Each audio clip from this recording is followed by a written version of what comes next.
up, brother? It's been so long, I've grown a beard. It's been so long since we've recorded, I've grown a beard. But People, leave a comment in the description if you think he looks better with the beard, because I think he looks a little bit more dapper. Dapper D, a little bit more, Dapper D. A little bit more gentleman-like, you know what I mean? But we're not here to talk about your looks right now. Yeah, no, it's not about me. We're going to talk about Spill.com. People, at the time of this recording, it should be close to December 2014.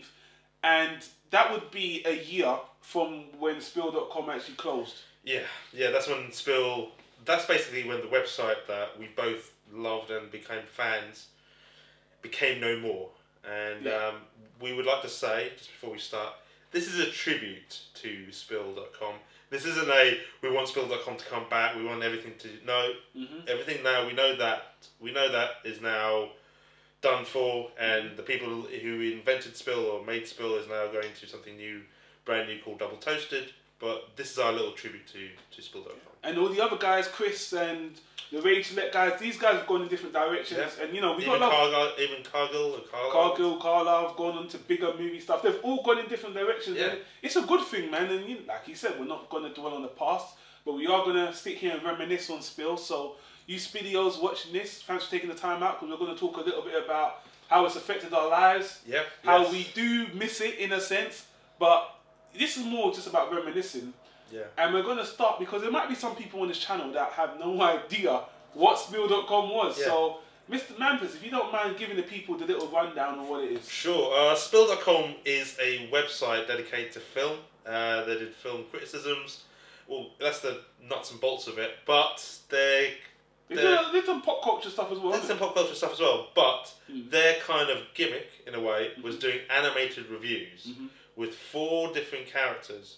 It was the co-host 3000, Leon, otherwise known as Martin, or now known as Martin, Cyrus, otherwise now known as Chris, and Corey.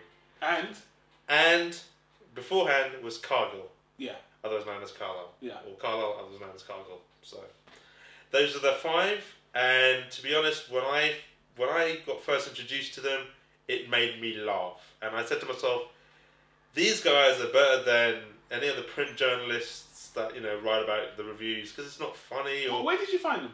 When did I find them? Where? YouTube. I found them on YouTube. I remember I was doing my masters in university, and I just googled something, and I went, oh, these guys are kind of funny. They're doing, I don't even know which movie it was, but I just had to go like, this shit's kind of funny. And then I remember I was in the cinema, I was had my laptop, and I went, I'm just going to join Spill.com. These guys sound and look pretty funny, and went on from there. Same here, man. I actually caught on, my brother told me about them in 2010, because I was always big on amateur reviewers. I didn't like reading the newspapers for movie reviews. I just want a normal Joe, and that was their whole thing, where normal guys reviewing movies, telling you our honest opinions. And the animation thing, obviously, the combination of the animation, the rawness, and the comedy just blew me away, man. And just like you, around 2010 for me. Yeah, 2008 for me. 2007, 2008 for me. You're an OG. I'm an OG. And they launched the site in 2007. Yeah, so it's roughly 2000.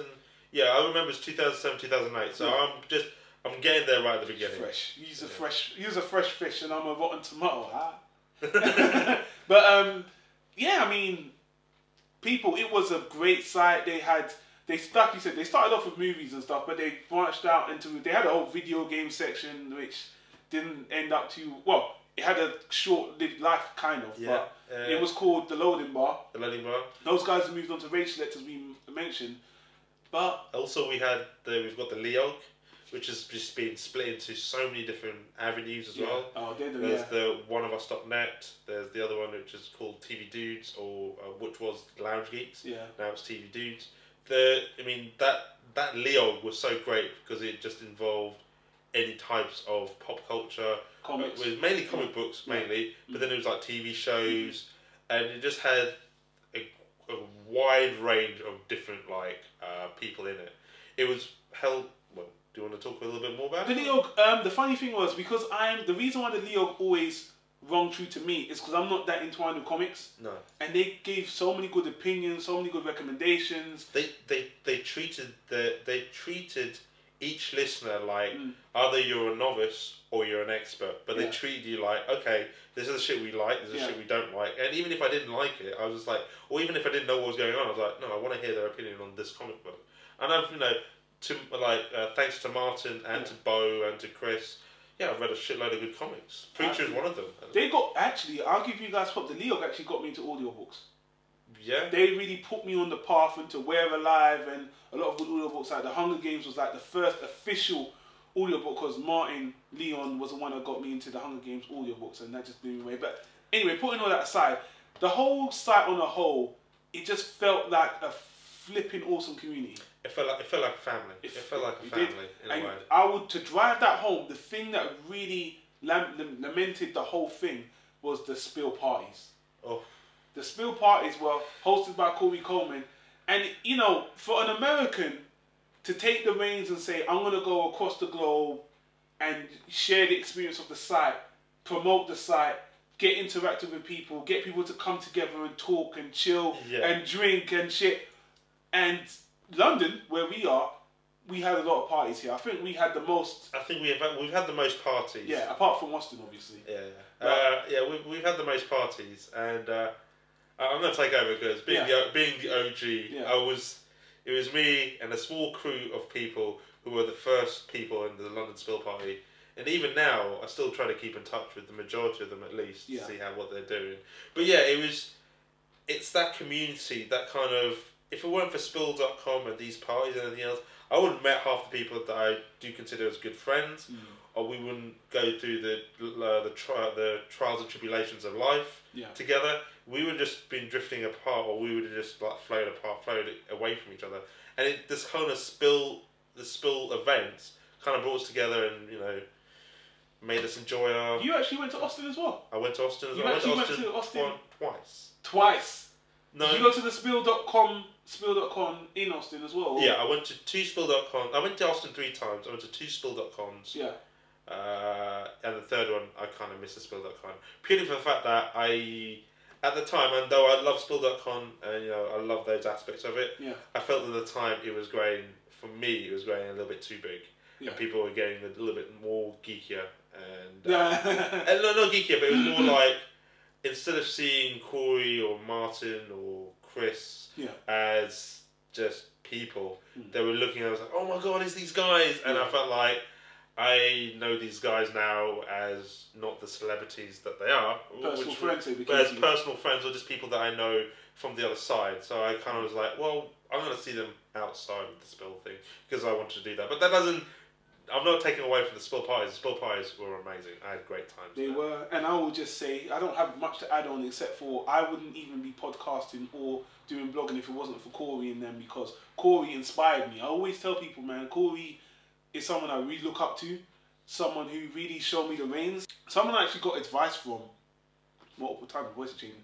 Someone I actually got advice from multiple times about how you should do things. He's always giving advice on calling shows. Yeah. And I have to say, I think the thing that put Spill above the rest, that even goes into Double Toast, which we'll speak about in the next video, is that you felt a one-to-one. Corey felt like someone, like your buddy that you know personally. He always made it easy for you to get in contact with him and the guys by the phone calls, by the emails. It was such a community-driven... Yeah. I've never felt that connection with any other pop culture site. Yeah, because I always sit there going like, this is such a completely different kind of website. Yeah. This wasn't a website where you get your news and that's it and you walk away. This is a website that says, this is a community. We're bringing people in. We're going to develop a kind of an extra world outside of this just website itself. Yeah. And like for you, Corey gave you good advice. Yeah. Corey didn't give me advice in itself, but Martin kind of said, hey, you've done some stand-up comedy. Why don't you do some stand-up comedy when you come over to Austin? And he's obviously pushed me. To be honest, I haven't done any more stand-up comedy since then, but I'm always thinking of doing some more stand-up comedy. So, but I'm glad that Martin's given me that kind of push to say, do some more stand-up comedy and, give the boy a try. As you always say, give the guy a try. But yeah, I mean, I always sit there and, when Spill ended, I was sat there going like, wow, I mean, a whole 5 years of just... whole 5 to 6 years of just good times and meeting so many different people And let's put it this way: you and me, we wouldn't go to Austin. Like, if you think about it logically, why would we go to Austin? Would there be any reason for us to go to Austin?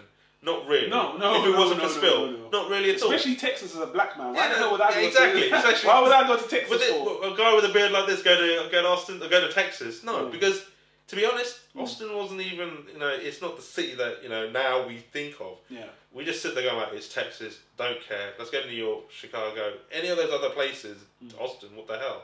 Now, with Spill, Austin's now my second home. I'm sure it's your second home as well. It's definitely my second home, especially with the loads of people that I know there. That I feel like, I'm at home, and that's what I love about Spill. And it's made me. It's not a website. It's just not a website on its own. It's what it brings to it is friends and communities and good times and just people in general that I truly love and adore. So. Yeah, and just for me to kind of wrap this up as well, the thing about Spill is it's about the people. It's about us, and it was about Corey, co-host, Leon, Martin, all of them. It's always been about the people, and that's why, even though the site shut down, I knew something else was going to happen. Oh yeah. I knew something had to happen because that community was still there, and that's how Double Toast came into existence, man. Because it had to. I think, I think obviously Corey's still taking like baby steps. Yeah. He's still saying, look, it could go, tits up. I don't honestly, Corey. If you're watching this, I don't know why you're worried, man. I mean, you always got people behind you, man. You always got people right behind you. The Kickstarter was a phenomenal success, absolutely phenomenal success. Amazing, people are subscribing. The only thing, and I'll get into this a bit later, but you just need to. I said this to you on a call-in show, man. YouTube, dominate YouTube, man. There's too much money in there, too much potential. That is, hey, Spill. When it came to Spill on YouTube, I even said this to Corey himself. I don't think he took over that well enough, but now with Double Toasted, it's a fresh start. It's got better control of the YouTube channel. That can be your gateway to get people in, and it is growing. I've noticed the numbers are climbing, man. So just focus on the YouTube, man. And but let me just wrap up by saying this: Spill was fantastic. I'm glad the people are still around. It's sad it came to an end the way it ended. I'm not too happy with the way Hollywood.com dealt with them. You know what I mean? But apparently mistakes were made on both sides. We're not going to get too much into it, but nothing else forever. That's how business is. That's how entertainment is. Man. I mean, when I think about Spill now, I kind of compare them to like a label, like a music label that has a lot of acts. Yeah, old acts. Yeah, they had old acts, and the podcasts like Let's Do This and Neo, they were like different acts in a label. Yeah. And unfortunately, the label closed, but the acts they moved on to other things. Yeah. So people that pine over Spill and all that, it's like no, those guys are still there.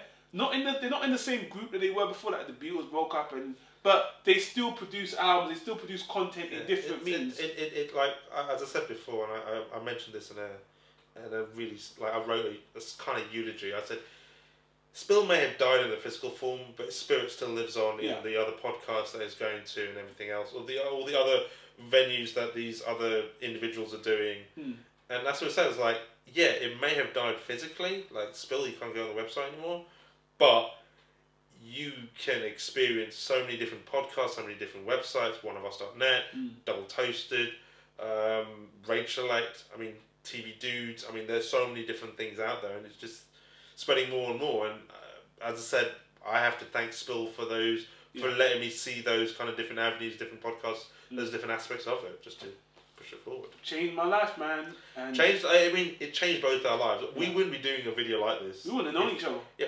exactly. Me and Don, we wouldn't have known each other at all. It's all via this one website, spill.com. And yeah, like as I said, I am sad that it's gone, but at the same time, it was onwards and upwards. It has a legacy, and the people continue. And big shout outs to everyone that contributed to Spill, the Spillios, the fans, the guys at the top, even Hollywood.com. Hollywood.com. It was a great thing, but things move on.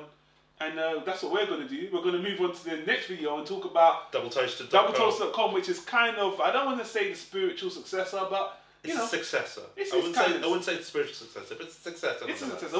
We'll get into more of that anyway. But people, thanks for watching. Leave your comments below about spill.com. If you didn't know what spill.com was, well, head on over to our next video where we talk about Double Toasted, which is the currently existing project. And can we just thank the people? Corey Coleman, Martin Thomas, Cyrus or Chris Cox, Robert Cargill or C. Robert Cargill, and Tony Guerrero, or otherwise known as the Coast 3000. The glorious Coast 3000, man. Thank you for the memories, man. Thank you for the memories, at least, and the good times. Yeah, and we wish all you guys the best. Yeah.